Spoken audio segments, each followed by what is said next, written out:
Hi, Jim Gore from THOR Wealth Management. Today I want to give you an update on the energy market. If you look at this chart here, this is looking at how many millions of barrels of oil per day are being produced. We use about 100 million barrels of oil per day. So you can see Russia here does 11.6 million, or about 11% of oil that's produced. It's a smaller percentage, but it's an important percentage because supply and demand is in equilibrium in the oil markets. So any disruption to any of these markets and percentage that comes out impacts the market. Now, we all see this right now today as oil is going up and gas prices are going up, but you have to look longer term. There's some significant things that are happening in Russia. BP, Shell are pulling out of their partnerships in Russia, and as Russia loses those Western oil companies' know-how in drilling, they can end up like Venezuela, where you see a loss in production. And let's look at what happened in Venezuela.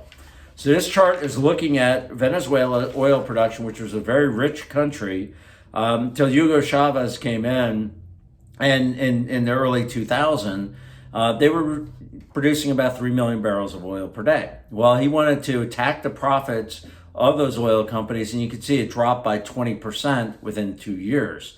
2010, you had him expel out and seize the assets of international oil companies like ExxonMobil, like ConocoPhillips.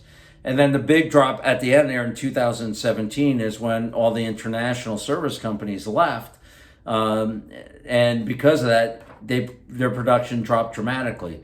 So Venezuela was producing back in 2000 3 million barrels of oil per day. Today it's a little bit over 500,000. Well, with the international oil companies leaving Russia, looking out longer term, we would expect the production in Russia to decline. If it declines 20%, you're looking at 2 million barrels of oil per day coming off the market. If it's like Venezuela here, that gets really bad, it could be 8 to 9 million barrels of oil per day, which would really cause prices to go up. But either way, you're going to see an increase in prices just from what's happening in Russia. But we're even more concerned longer term because we're not spending money on CapEx.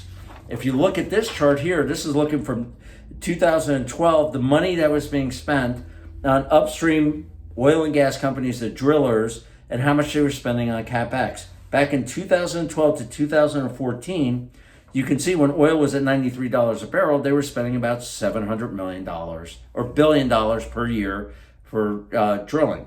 Dropped off so dramatically in 2015 and 16, never came back, and actually 2020, 2021 were well below $400 billion on CapEx spending. From what we're hearing our experts, we need at a minimum $450 billion in CapEx spending just to keep where we are today. So we're not spending money on capital expenditures. People are talking about drilling, but we do need the administration to win this war by opening up the drilling here in the United States. And let's look at part of that. John Kerry has been going around talking about global warming, and he's gotten banks to sign on, like Wells Fargo, like Citigroup, like JP Morgan, that they won't lend to the fossil fuel industry. So if the fossil fuel industry can't borrow money, what they're going to do is spend less on capital expenditures because they want to make sure it works out. Because they borrow money, they could go bankrupt, but they don't want to go bankrupt. They don't have the excess cash if they need to borrow money. So what we need to do is start drilling some more in the United States. So you have two things that are going to cause right now prices to go up. With Russia, lack of production. Secondly is you have the capital expenditures going down for capital improvements.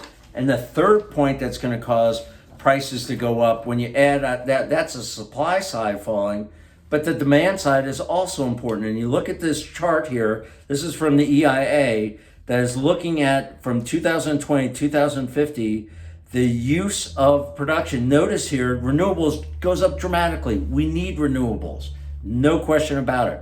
But it's part of the story, it's not the entire story. As a matter of fact, they're projecting out that petroleum and natural gas usage is going to go up as well. So we're going to need more oil 20 years from now produced than we need today.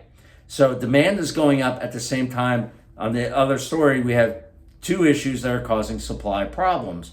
Notice here that coal goes up a little bit, really remains even. Nuclear is flat.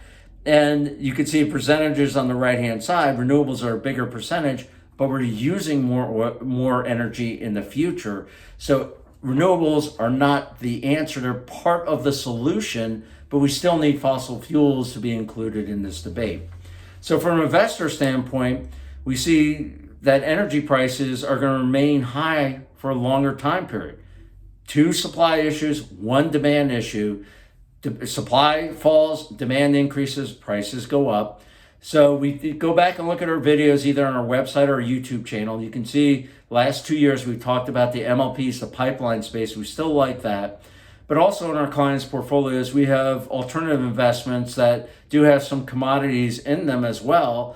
And our clients are being more protected with this market than most investors.